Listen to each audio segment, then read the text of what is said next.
Firstly, I'd like to thank you all for coming here this evening. My name is Valentina and I'm from Mayo, and unfortunately I've been affected by not only the overhead pylons, but the proposed wind farm and the proposed substation. I just want to tell you a short story about where it all began for me. We went for planning a few years ago in Mayo, and at the time, like everyone, we were very excited about building our new home. We were looking forward to settling into the community as a young couple, and I suppose we dreamed of one day getting married, settling down and starting our new family. When we went for planning, we were refused due to water in our trial hole.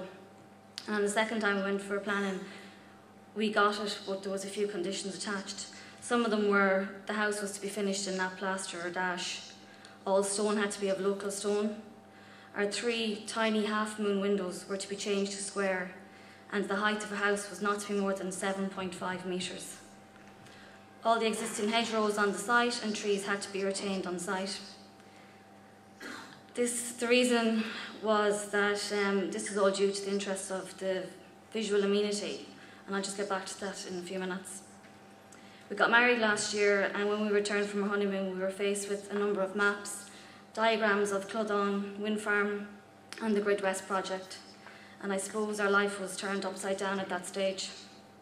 The sleepless nights, the tears, the frustration has taken over what should be a special time in our lives. I'm now 6 months pregnant and I'm due in June.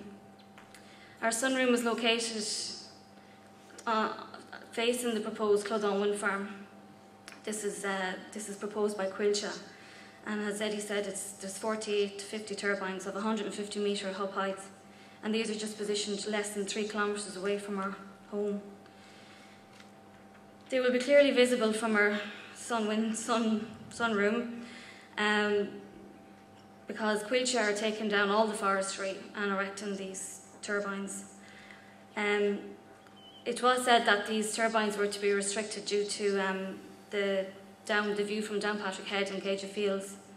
They didn't want to impact on the views from people who will be visiting the area. But it hurts me to think that what is the difference, between my view and someone else's view. I love the view from my home, and I will fight to keep it there. The Owen Wind Farm is also located behind us, so we were virtually going to be surrounded by wind turbines. Secondly, the route was picked by EirGrid as running directly in front of our unfinished home.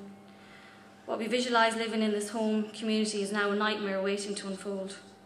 It is absolutely devastating and upsetting that certain people have absolutely no regard for people living in these communities, and not only Mayo but every community in North and East Mayo. Unless we fight as a community and protect the Moy Valley region, protect our homes, protect the little plot of land that you may have, and most importantly, protect our children, and for me, my unborn child, that these organisations are going to come in and take over what belongs to all of us.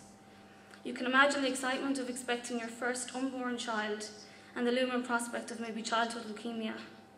It does keep me awake at night thinking about these things.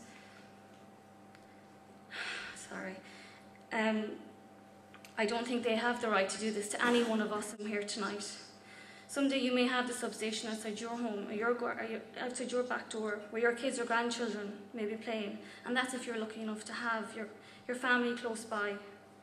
We have a right to voice our concerns and protect our beautiful landscape, and we live in such a lovely part of the country. It is going to be absolutely littered with pylons and turbines, and we can't let this happen. So I ask you, we need to stop the wind farms, we need to stop the pylons, and we need to stop them.